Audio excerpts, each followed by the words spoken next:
Bienvenue dans cette nouvelle édition du QG News. Voici les titres de l'actualité. L'élection des membres du Haut Conseil des collectivités territoriales a été fixée au 4 septembre 2016 au Sénégal. 80 seront élus et 70 désignés par le président Macky Sall pour un mandat de 5 ans. C'est aux environs de 17h heure locale que les affrontements ont éclaté. Une reprise des hostilités entre la coordination des mouvements de l'Azawad et le Gatia a été enregistrée ce mardi au Mali. Et puis flash en fin d'édition sur Héloïse Degui alias Sena Noble, une chanteuse béninoise qui s'illustre dans le gogoun, un rythme traditionnel originaire de l'ouest du Dahomey. Au Sénégal, la cadence pour la mise en place du Haut Conseil des collectivités territoriales a été accélérée. La date de l'élection d'une partie de ses membres a été fixée au 4 septembre 2016 par le président Macky Sall. Les détails avec Omo Kalsomba.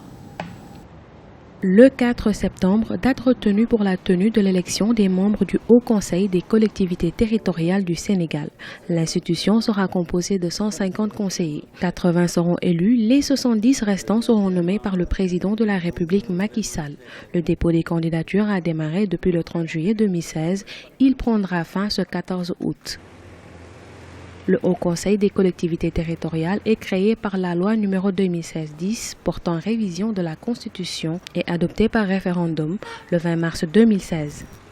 Il y a quelques jours, au niveau de l'Assemblée nationale, on a voté la loi constitutionnelle portant organisation et fonctionnement du Haut Conseil des collectivités territoriales. Cette organisation vient renforcer l'architecture de la gouvernance locale entamée par le président de la République avec sa première phase, c'est-à-dire l'acte 3 de la décentralisation. C'est une institution qui sera classée dans l'ordre protocolaire après l'Assemblée nationale. Le Haut Conseil a pour mission d'assurer la concertation et le dialogue entre l'État et les collectivités territoriales.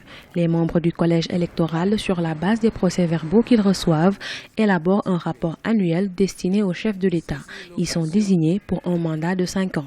L'institution du Haut Conseil des collectivités locales, qui se trouve dans le programme de gouvernance du président Macky Sall, parce que le président Macky Sall, lui, avait un programme qu'on appelait Yoonu Yokkute, qui avait été fusionné avec la stratégie de croissance accélérée qui a donné le plan Sénégal émergent. Et dans ce programme, il avait dit, lui, en tant que candidat, qu'une fois élu, il va avoir une organisation où les conseillers qui seront issus des conseillers municipaux et départementaux vont se retrouver au niveau d'une institution pour travailler à tout faire pour que la gouvernance locale dans notre pays puisse être véritablement une réalité. Rappelons qu'en 1999, le président Abdou Diouf avait mis sur pied le Sénat. L'institution avait été supprimée pour des raisons d'économie à la suite d'un référendum constitutionnel organisé le 7 janvier 2001. Il est rétabli en mai 2007 puis supprimé à nouveau en septembre 2012. Les membres de la société civile espèrent que le Haut Conseil des collectivités territoriales répondra aux attentes des Sénégalais et sera une institution pérenne. Reprise des hostilités entre la coordination des mouvements de l'Azawad et le Gatia au Mali. Des affrontements entre des éléments des deux parties ont éclaté ce mardi dans la région de Kidal. On fait le point tout de suite sur la situation avec Diaran Ndiaye. Nouveau combat ce mardi au nord du Mali. Ex-rebelles et membres du groupe armé pro-gouvernemental se sont affrontés à 65 km au nord-est de Kidal. Dans un communiqué signé de son secrétaire général, Fahad Ag Al-Mahmoud, le groupe autodéfense Touareg Imgadé allié a accusé une composante de la coordination des mouvements de l'Azawad d'avoir attaqué ses positions. C'est un enjeu fondamentalement social, politique. C'est davantage en termes de positionnement pour occuper des postes de représentativité au niveau des autorités intérimaires et mieux se positionner en vue des élections locales qui sont prévues pour novembre. Les hostilités impliquent des hommes de la CMA et d'autres du Gatia une nouvelle fois. Une reprise qui perdure dans la région de Kidal depuis leur début de cohabitation en février 2016. Les deux camps s'étaient affrontés le 21 et le 22 juillet dans Kidal même à l'arme lourde, puis le 30 juillet à une quarantaine de kilomètres à l'est de la localité en violation du cessez-le-feu et de l'accord de paix d'Alger. Les missions des Nations Unies doivent être fortement questionnées à l'aune des conflits actuels qui éclatent. Non pas que l'aménagement puisse jouer le rôle d'interposition entre ces différents mouvements, l'aménagement dans son mandat, c'était pour pacifier et stabiliser le Mali. Donc à ce niveau, le Mali n'est pas stabilisé, le Mali n'est pas pacifié. Donc si l'aménagement mettait aujourd'hui des troupes pour empêcher les gens du Gatia de rentrer, est-ce que l'aménagement pourrait en même temps faire le travail des polices à l'intérieur de la population de Kidal pour protéger les Imrad qui relèvent du Gatia? La situation créée par ces affrontements menace la mise en œuvre des accords de paix issus des pourparlers d'Alger. Plus d'une année après sa signature en mai 2015, son application effective peine à se concrétiser, notamment concernant le redéploiement de l'administration d'État. Et sachez que les corps des 5 soldats maliens portés disparus après l'attaque menée par le groupe terroriste en Sardine ce lundi dans la région de Mopti ont été retrouvés à Ténékou, dans le centre du Mali. Une enquête a été ouverte. Ça y est, Djibouti est officiellement membre de l'Africa Finance Corporation.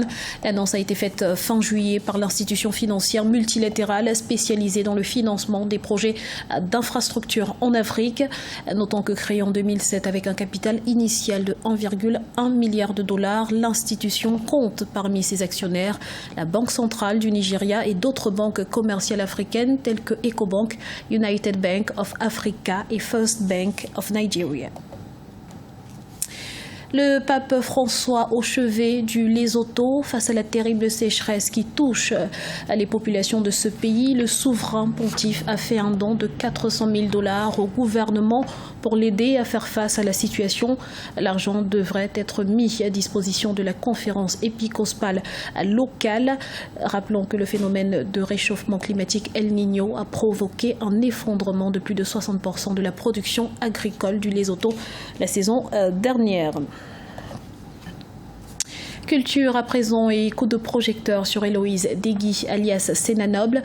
Avec 2 albums à son actif, cette chanteuse béninoise s'est donnée pour mission de faire la promotion du gogoun, un rythme typiquement béninois originaire de l'ouest du pays. Découverte dans ce reportage de notre correspondant Lefty Uno, commenté par Idelette Mirabel Bissot. La reine est là, la reine est là. Au Bénin, la chanteuse Héloïse Degui, alias Sena Noble, s'illustre dans l'arène musicale. Natif de Djakotomé, une localité du Monokoufo, Sena Noble a été bercée par la culture adja, caractéristique de cette région du pays. Elle abandonne le cursus scolaire à partir de la classe de 4e et décide de faire carrière dans la musique. Elle embrasse le rythme musical gogoron, musique identitaire des peuples adja, dont le concepteur est Darwe Doto.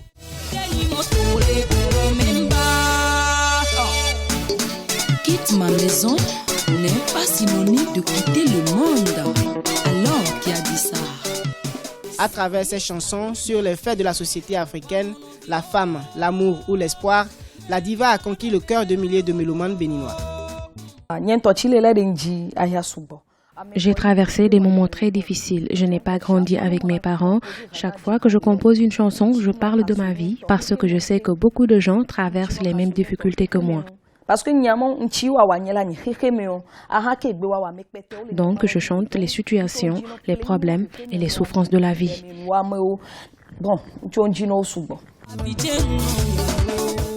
Sena Noble a à son actif 2 albums composés de 21 titres. Le premier album intitulé Maoudjo, sorti en 2008, lui a valu en 2010 un disque d'or décerné par le Bureau béninois des droits d'auteur Bibedra pour meilleure vente, soit près de 100 000 albums vendus. En juillet 2016, elle a reçu le prix de meilleur artiste du gogoron.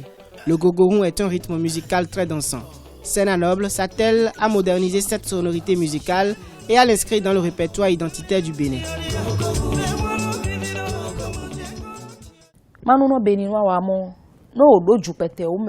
Dans d'autres pays, les artistes ont développé un ou plusieurs rythmes qui s'identifient à ces zones géographiques. Au Bénin, par exemple, en dehors des rythmes traditionnels tels que le toba, agbadja et autres, il n'y a pas de musique dansante propre au Bénin.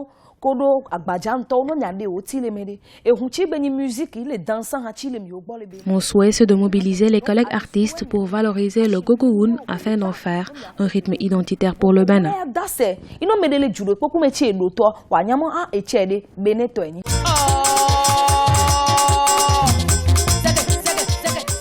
La chanteuse du rythme musical Gogoron s'active pour la sortie de son 3e album avant la fin de l'année 2016.